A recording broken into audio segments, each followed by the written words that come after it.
Welcome to another video, something quite different today. We are visiting on the range in Denver, Colorado, meeting with Terry. Welcome, Jerome. All right. Well, congratulations. Thank you. All right, let's do. So today we're doing the full tour of all your activities, from the training, the building, and your event. All right. So what do we have here? So yeah, this is on the range. So after doing the conference for a few years, the goal was I wanted to be able to offer year-round training. And so I was able to get into this space. I received a grant, and I'm working with the City of Denver in partnership with their workforce development program. And so what type of training are we talking about? Yeah, so kind of phase one is really all about high school students. And so I have licensed the Intro to E-Mobility program from Legacy EV. And during that, students learn how to build the electric cart. So we go through and talk about Ohm's Law, Watt's Law, high voltage safety, various components of what makes an EV run, and then they actually get to build the cart from scratch. Nice. Drive the cart and then tune it to kind of see what those parameters have to do. So that reminds me, when we both did our training, the very first. That's right. That's when you and I met. Yeah, Legacy EV initial training. Yeah, which was the pilot program. Was it 4 or 5 years ago? That was 22, I would say. All right. Yeah. So yeah, that was yeah. Nice. How far we've come. Yeah. All right. So here, so throughout the school year, you will have students here. Yep. So this is the classroom space, and so I'm working primarily with Jefferson County Public Schools at this point, and they're CTE students, so juniors and seniors that are interested in the trades, automotive, electrical, that kind of thing. And so the idea is to come here, like I said, and learn about electric vehicle systems. And then this is a second program that I'm doing. So I'm licensing this curriculum from a company called Lectech out in New York. And similarly, students build these electric scooters and then program them. Nice. Yeah. So I just finished a EV Academy program with Denver Public Schools over the summer. And this company was funded on Shark Tank. And so I'm happy to say, actually, we were the first folks in the country to offer this program. This is a brand new program for them. All right, for anyone willing to do a training with you, what's the first step? Probably just reach out. So like I said, phase one is really about high school students and CTE training. And then phase two, I'm looking to be able to offer more advanced training for adults, whether they're technicians that want to reskill or upskill, in the automotive space, or just DIY folks that might be interested in doing conversions. So similar to the folks that would come to the State of Charge conference. Okay. So that'll be kind of the next phase. But right now it's really about high school kids and getting them interested. It's funny because they come here and a lot of them kind of thumb up their nose at first about electric vehicles, right? It's like, oh no, I need the smell of gas and loud pipes and blah, blah, blah, blah. And by the end of the program, especially after they've driven the electric go-kart, they get it and they're all in. They get it. Yeah. And similarly, it's funny because we talk about programming, right? And how you can adjust the torque curve and the throttle response and all that. And so the first, immediately, of course, they say, give me all the power. I want all the power. And you're not going anywhere. Yeah, and so you do that, and then they see, the wheels just sit there and spin. And it's like, oh, okay. And you see the light bulb come on, and we talk about, no, you probably don't want all the power initially. So it's been great so far. So all right, and the website is the same for all the activities? Yeah, so everything will be on ohmontherange.org. All right. Yeah. So speaking of other activities. Yeah, speaking of other activities, yeah. So the other big thing, of course, then is the conference, State of Charge. And so you'll see, well, if we come in the break room here, you can actually see some of the banners from previous years. So we started in 2022, 23, and then 24, and then of course 25 is just a couple of days away. So yeah, this is just an educational conference for performance EV conversions. And initially, I did it. I didn't really plan on it becoming an annual event, but the feedback has been so overwhelmingly positive. People are always asking, when's the next one? When's the next one? So it's just become kind of an annual thing at this point. Some of the EV Builder's Guide stuff. So again, this was our first year at the conference, and this is the La Vida Volta. So this is a public-facing car show. So we were up at Red Rocks Amphitheater, which was super cool, with a lot of these conversions, some of which you'll probably recognize, the flash drive guys and their Brat, and the Corvair from Gregory Corder, and the old trucks. Early conversions. Yep. Yes. So same thing here. Yep, same thing here. This was the 2023. So we've got Jacob's DMC, Got Graham, and of course Kevin Erickson's Electrolyte, which is always cool guy. And yeah, we had this guy come and do a little talk as well. So, and then this was the initial when we first got the Ohm wagon and kind of the plans of what we were going to do. And this was before I had this space. Yeah. So this is a good friend and colleague, Pat Daly from Inspire EV, let me use his shop. And actually, Jerome, here's our initial. Oh, the first training, yes. This is this is when the Legacy. The original pack. Yeah, they wanted to do kind of the pilot training. And so there you are. There's me. Yeah. It was a fantastic experience. Yeah, it was a great experience for sure. So, yeah. All and right. then, of course, where all the magic happens back in The the pièce de shop. résistance. Yeah, back here. This is the shop space. And we've got the top cart. So this is the electric cart. All dedicated to the training. Yeah, so this is what the grant that I'm working under is based on.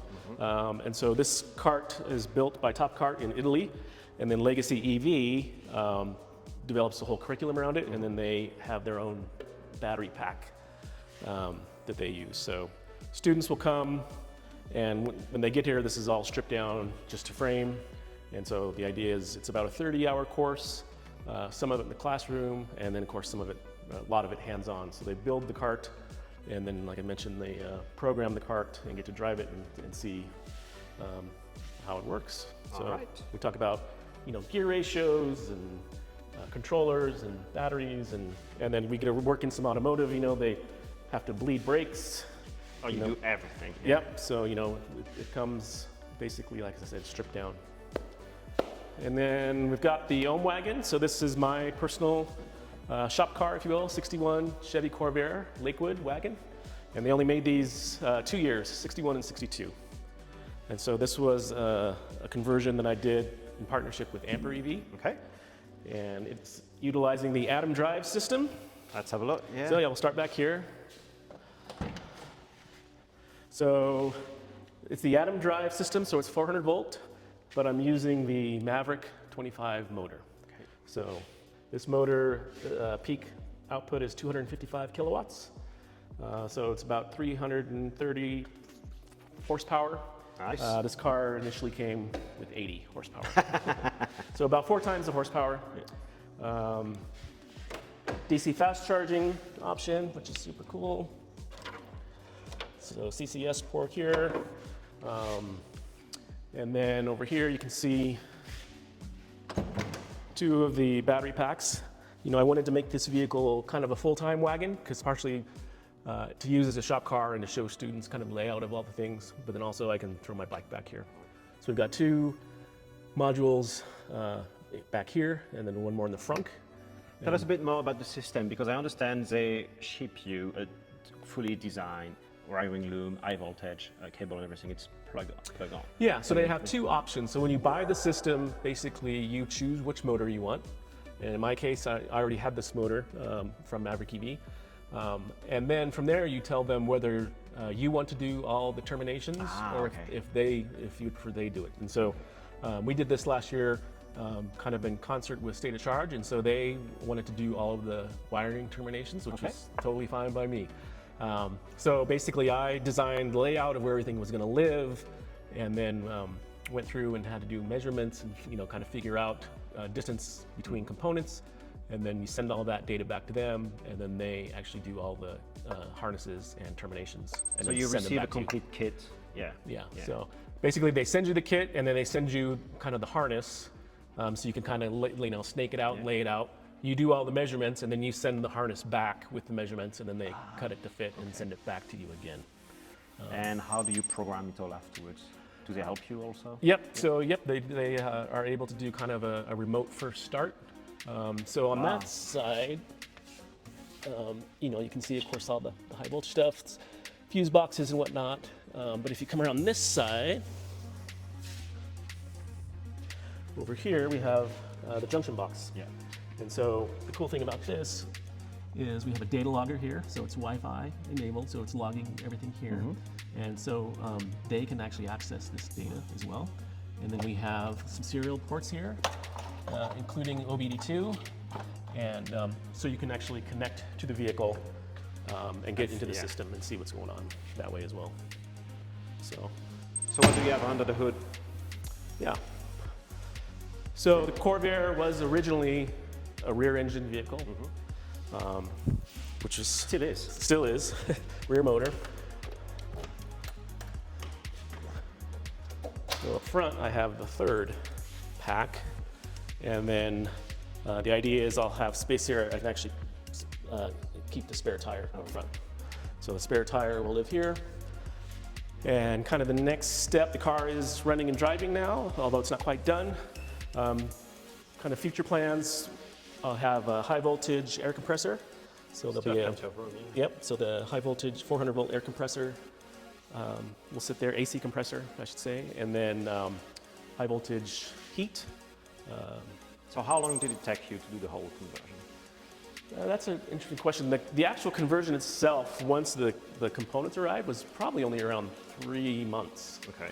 But I started a good 6 months before that. A good friend and colleague, Pat Daly from Inspire EV, allowed me to start the build at his shop, which is just about 10 minutes up the road. So we had it there, and we pulled the engine and the fuel tank and the exhaust and fuel lines and all that stuff. And then it kind of took our time before the actual components made their way to us. Once the components came, it was fairly straightforward to do the installation. Great stuff, yes. Yeah. So if you were to do this again, would you do it in a way more efficient way? That's a great question as well. I only have great questions, so carry on. No, I'm happy with the way it's turned out. The issue that I did have, so folks that maybe came to State of Charge last year will remember that the car was there and for Electrify Expo Denver. The issue was, the one problem I did have was the charge controller. The original charge controller was a bit faulty, so I wasn't able to charge the car at the time. Okay. And so what happened was, shortly thereafter is when I was able to move into this space. And so the car just kind of got parked for a while I was distracted setting up the shop and the classroom and all the curriculum and all that. And buying new toys. Yeah, right. And so then when I went to revisit the car, the one thing that I skimped on the first time, and this is a lesson for everybody, was I did not replace all the original 12-volt wiring. So a lot, most everything else is new, all suspension and bushings and all that stuff, brake lines, everything along those lines is brand new. But at the time, I was trying to save money and time, and so I just left the original 60-year-old wiring. And so it wasn't too long after that I moved into the shop that I decided to see if I could get it going again. And one day I was working on turn signals and I noticed a bunch of smoke coming up from underneath the dash, which is the last thing you want to see in an electric vehicle, especially when you just moved into a brand new shop. So what happened was, if you come back here, this is the old harness. So if we look here, you can see that basically the it was so brittle, the resistance became so high, and as we all know from Ohm's law, right, as the resistance goes up, so does the heat from the current, and so it melted through, and that was not good. So then I had to park a car again for a while until I was able to source and purchase brand new 12-volt wiring harnesses. So long story short, the car now has brand new 12-volt harnesses everywhere. And so I was super excited about 2 weeks ago to get it on the road in anticipation of State of Charge. But when I went to start it up, the car would turn on, but the high voltage system would not engage. And so as it turns out, because the vehicle sat for a year since the last State of Charge, and because we weren't able to charge it at the time, the batteries had depleted enough so that the cells were below the minimum for the BMS to recognize them as being safe to turn on. So thankfully, Ampere EV came to the rescue with a service call, and they came out here and were able to remote into the battery system and basically, using software, kind of override all those settings enough so that we could then use a DC high voltage power supply and basically very slowly raise the cells back up to the point where the BMS then was able to see them. And then I just put it on a slow charge. I was able to dial back my level 2 charger to about 7 amps is all, and we just let it run for 16 hours, and then got the voltage back up, and it's now back to life. Good to go. All right. So this is the Ohm wagon. What's this? Yeah, this is just something I never in a million years would have thought I would own. I'm an old school hot rod guy.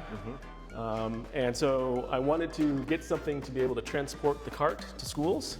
And initially I actually set out looking for like a 50s era van, like a bread van, an old Ford Vanette or a Metro, you know, something cool from the 50s and 60s. And then one day I found this on Facebook Marketplace. And I was like, oh, that's kind of interesting. I haven't seen that before. And it was, you know, about 20 minutes away. So this is a 1994 Toyota Hiace, and it was actually a Japanese fire truck.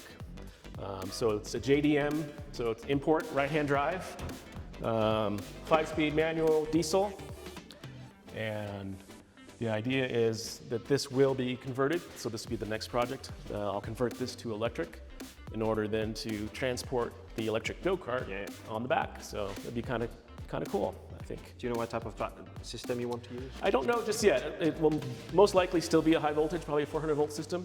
So I'm talking with Rocco at Current EV Motors, and I know that they're talking in partnership with Felton. So it could be an E-beam axle, you know, it could be a Cascadia motor. I'm not quite sure just yet. So this is a few months out before I undertake this. So Terry, do you also train adults for EV conversion systems? So not at this time. So as I mentioned, you know, the conference, you know, I get a lot of requests for that around State of Charge and bringing all those DIY enthusiasts around, a common theme, if you will. But that is actually phase 2. So as I mentioned right now, the focus is on high school students using either the top cart or the electric scooters. But hopefully by the end of the year, the idea will be to bring in a bench, a training bench, and to be able to offer kind of upskilling or reskilling training for ASE techs, you know, folks that are working in the automotive industry, kind of see the writing on the wall, and they want to learn kind of, again, the foundational principles in high voltage safety. So, you know, my goal really is to introduce folks to these concepts and give them a little taste.